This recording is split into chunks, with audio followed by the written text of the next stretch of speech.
el podcast de l'Hèstia Menorca. Què tal? Salutacions, benvinguts un dia més al podcast de l'Hèstia Menorca, aquest podcast que dediquem al millor equip de bàsquet de l'illa i també de les Illes Balears. Adrià Quatrecases, no sé si preguntar-te com estàs. Axel Camarasa, tu pots estalviar. Si vols et puc explicar una cosa que et serveixi com a resum de com estic anímicament respecte a l'equip. Tot d'una me la fas. Abans, però deixa'm saludar abans de començar els nostres amics de la Tau Menorca, que tenen aquesta iniciativa que mescla una mica l'activitat física i tot el que envolta la vida saludable. Us animem a cercar-los a xarxes socials. La Tau Menorca, els trobareu al perfil d'Instagram, la Tau_Menorca, perquè fan propostes d'allò més interessants com per exemple aquesta, Adrià. Sí, fan la tercera marxa solidària escolar. Celebren el Dia Mundial de l'Activitat Física, que és el 4 d'abril, fent una sortida des del camp de futbol de Sant Lluís, és important dir la població, de Sant Lluís, al camp de futbol 7 a les 11 del matí, i poden fer la seva aportació presencial també els que vulguin participar. Tercera marxa solidària escolar, 4 d'abril, organitzat per la Tau Menorca, especialistes en aquesta combinació d'educació i esport. Apuntat a l'agenda. Més enllà d'això, Adrià, pràcticament vergonya el que ha passat aquest cap de setmana, 5a derrota consecutiva, a l'Alacant fins fa 2 jornades en zona de descens ens ha trepitjat, ens ha humiliat, ens ha pintat la cara, 96-68, sense pròrroga, 96-68, i jo no sé si el pitjor és el resultat o les sensacions. Tot d'una ho analitzem. Abans, però, què volies comentar? Com vas viure aquesta derrota? La vaig viure tràgicament. Tràgicament, és a dir... Crec que no ets l'únic. Crec que no, però crec que per il·lustrar-ho, a nivell personal, és a dir, quan que fem aquest podcast, jo el que faig és miro els partits prenent notes, no? Vaig prenent apunts tota l'estona. N'havia pres molt poques, quan a la mitja part n'havia pres molt poques, i al tercer quart vaig decidir deixar de veure el partit i estripar les notes que tenia. Enfadat. Estava enfadat i pensava... tot això no serveix de res, és a dir, més enllà de com em pogués enfadar jo, crec que no serveix de res comentar res tàctic, res tècnic, crec que no serveix absolutament de res. És la Siri que no sé què hòsties he dit, que ha identificat que l'estava parlant amb ella. Crec que no serveix de res comentar res tècnic, res tàctic, perquè em sembla que el problema és mental. És a dir, tinc la sensació que les 4 derrotes consecutives que portàvem abans d'aquesta jornada, ara són 5, aquelles 4 en el Tourmalet que deies tu, no? En aquesta difícil fase del calendari, ha deixat l'equip moralment fotut i ha perdut molta confiança en si mateix. La sensació que vaig tenir veient-los. La sensació era que no s'ho creien i que no s'ho creuen, que han perdut una mica la fe en si mateixos. I això és molt cardat en general a la vida, però en el bàsquet en particular. Més que res perquè queden 10 jornades, estem a 2 del descens, portem 5 derrotes consecutives, com hem dit, i segurament estem en el pitjor moment de la temporada. Les 4 derrotes del Tourmalet podien ser comprensibles. No sé si la d'aquesta jornada a la pista d'Alacant, que va començar la Lliga, recordem, amb 10 derrotes consecutives, i ara mateix, amb la victòria d'aquesta jornada, ens passa per davant, lògicament amb aquesta pallissa ens guanya l'averatge. Ens guanya l'averatge per 3 o 4 temporades, em sembla.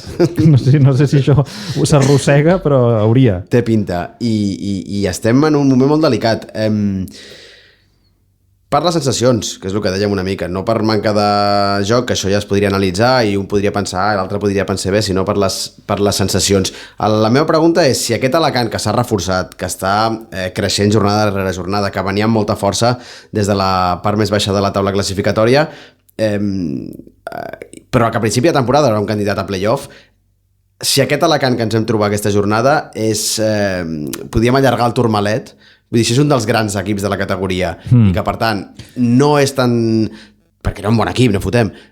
No sé si és tan tràgic perdre o realment sí, era un partit que no es podia deixar escapar i que la imatge de l'equip i la manca de solucions fa evident que l'equip es troba ara mateix en un punt de crisi. És una bona pregunta. El que passa és que fins i tot si et compro la tesi de que Alacant ara la seva primer, sí? Clar, i que la seva cara autèntica és aquesta i no la de la primera volta, no pots perdre de 30. Per molt bons que siguin. No, perdre de 30 crec que indica que hi ha més problemes.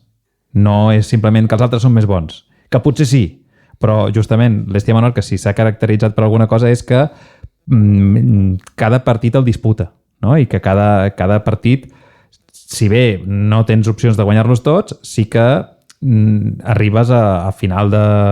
És a dir, a l'últim quart encara estàs competint.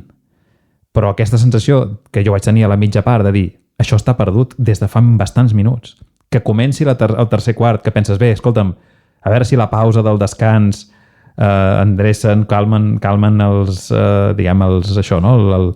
La inquietud mental que puguin tenir és, escolta'm, ja no hi ha res a perdre, sortim, fem-ho millor, anem a ajustar el pla de partit, i surten al tercer quart i és un altre festival. És com si no hi hagués hagut ni un temps mort. Jo crec que hi ha un problema que és més de fons. És un problema més enllà de les coses que ja sabíem, que és un equip que s'aguanta per la intensitat defensiva i l'alternància en solucions defensives que li dona, que complica la vida molt als rivals i que té clares carències ofensives. Per segona jornada consecutiva hem llançat molt més que el rival, ho comentàvem en el darrer episodi. En aquesta jornada vam llançar 81 tirs de camp. Són molts, Són moltíssims, però és que l'encert és 26, és a dir, un 32% d'encert. Segurament, potser presses per tirar sense bones situacions de tir i després una manca d'encert que ja fa setmanes que s'arrossega. Que no és normal. No és normal. És a dir, pel nivell, estem parlant de la segona competició més important de l'Estat. Sí. Vull dir, qualsevol jugador d'aquesta categoria té un nivell com per no et fallarà 3 tirs seguits sol. És impossible. És impossible. Llavors, per això em fa pensar que aquí hi ha un tema mental. Vale. Si és mental, què ha de fer Javi Zamora? No tinc ni idea. No tinc ni idea. Jo trobo que segurament per Javi Zamora també és més fàcil resoldre una qüestió tàctica. Clar. Que no pas una qüestió mental, perquè això ja s'escapa de les competències de Javi Zamora. Què necessiten? Teràpia? No sé què necessiten, però aquí hi ha un tema, jo crec, de confiança en si mateixos i fins i tot de desubicació. No? Que això fa moltes jornades que hem dit, que les rotacions són erràtiques, no? És a dir, una mica random, no són? Sí, hi ha un punt que és de dir, bé, escolta'm, s'incorpora Sergio Llorente, no? S'incorpora fa 3 jornades. Va ser titular aquesta setmana, sense aportar res que no t'oferissin Pol Figueres o Pol Molins. És a dir, per què arriba aquest tio fa 3 setmanes i de cop és el titular, desubiques els jugadors que tenies més o menys situats, no? A 3/4 de la Lliga. És molt estrany. Ja. És molt estrany, són rotacions molt complicades. Stoilov juga, però no juga fins la segona part. Va arribar a jugar Stoilov? Va començar amb Golden Dick, sí. I Arteaga va entrar passat la meitat del primer quart. No, Stoilov no va jugar, em sembla. No va arribar a jugar ni un minut.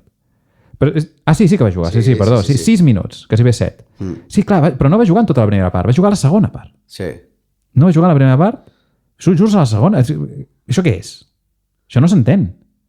No té lògica. A mi em costa molt d'entendre, la veritat, però... Si tu ets jugador, tu imagina't que treballes, és igual, tria la feina que vulguis. Tu ets manobra i et diuen sí, però durant les primeres 4 hores de la jornada laboral, tu no, tu seus. I després de 4 hores, ara sí, ara vine a picar. No té cap sentit. Sí. No té lògica. Clar que no poden jugar tots, però... Però llavors no jugues. O sigui, jo estic a favor que no juguin tots, però llavors és com... Pues Stoilov, aquest partit no el jugaràs, perquè la rotació dels pivots seran Golden Dick i Arteaga, i ja està.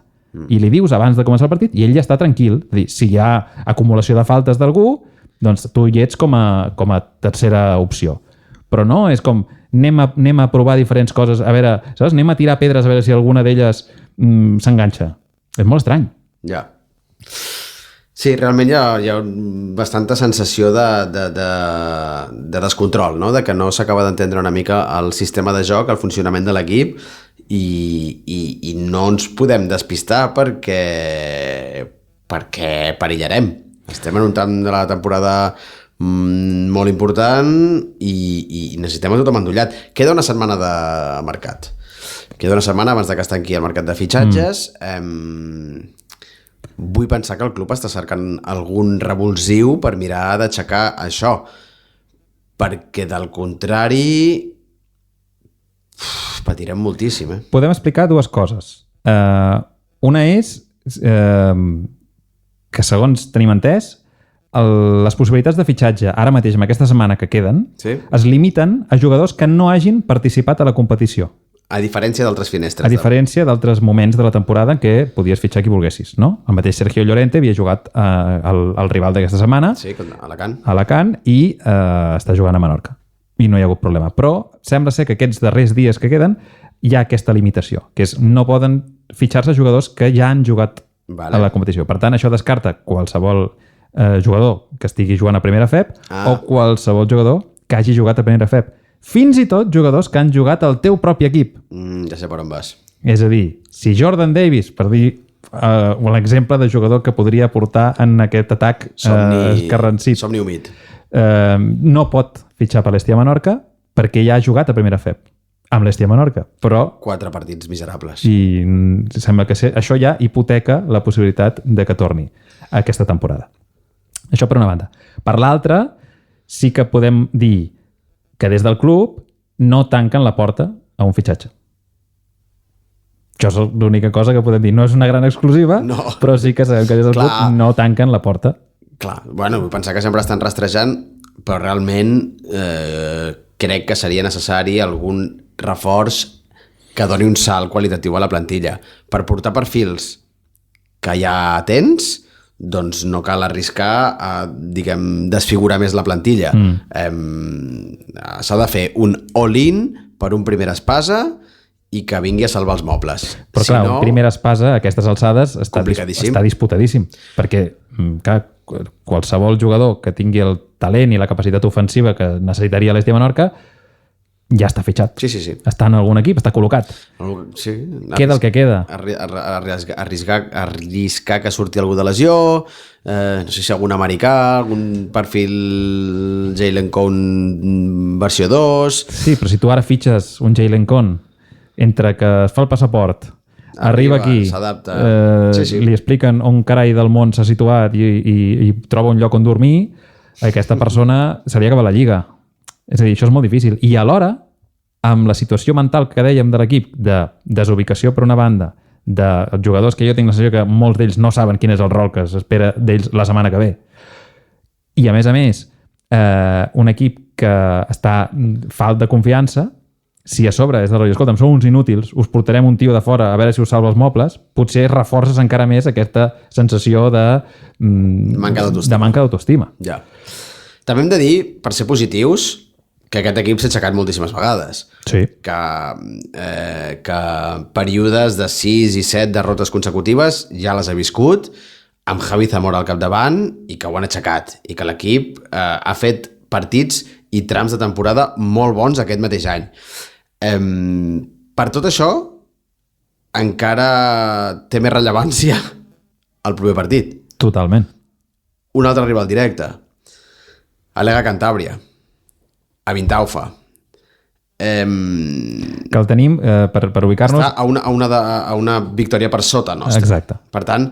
Si guanyés Cantàbria a l'Estia Menorca, ens adelantaria. I és possible que caiguéssim ja en posicions de descens.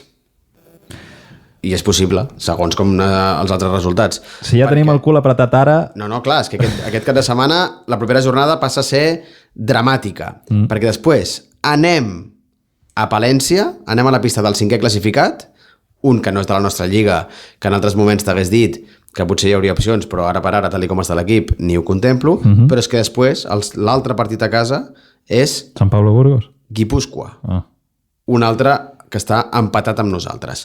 Dels 3 propers partits, els 2 següents a Vintaufa són contra Cantàbria i Guipúscoa. un empatat a punts amb nosaltres i l'altre una victòria per sota. I ens queda Sant Pablo Burgos? Jugar a segona volta, no? El líder? Diria que sí. Jo diria que sí. Diria que sí. I diria que fora, a més. No ho sé, això. Bé, no ho sabem. Però mirant a curt termini, els dos propers partits a Vintaufa són essencials. De no treure'ls, som carn de segona FEP. És així de clar. Veient com està l'equip, o hi ha una reacció aquesta setmana no sé, molt rara. Lògicament, Cantàbria és un equip, no fotem, és un equipet. No és Alacant, m'atreveixo a dir, ni cap dels cocos de la Lliga. Vull dir, és un equipet. Hi ha opcions reals de guanyar a Cantàbria. Hèstia Menorca és favorit, sens dubte, i més jugant a Vintaufa.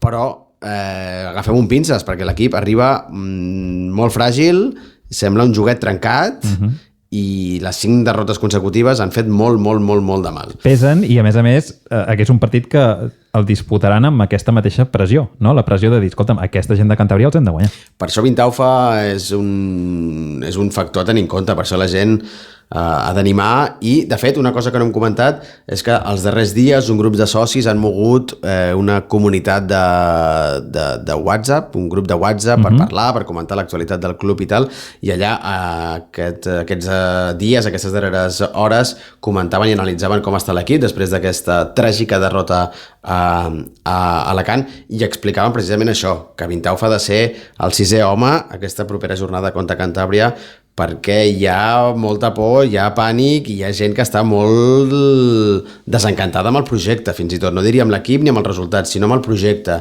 I, per tant, seria bo poder donar un cop d'efecte, sumar la desena, agafar aire i enfrontar el tram final d'una altra manera, perquè tal i com estem ara mateix, l'equip està fet pols. Fa un mes estàvem aquí parlant de playoff.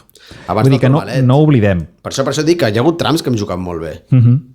Sí, i vam fer aquell episodi a mitja temporada, just al final de la primera volta, en què analitzàvem i dèiem, bé, el problema és que ofensivament l'equip està molt per sota. En totes les taules estadístiques està a sota de tot a nivell d'encert ofensiu. Sí.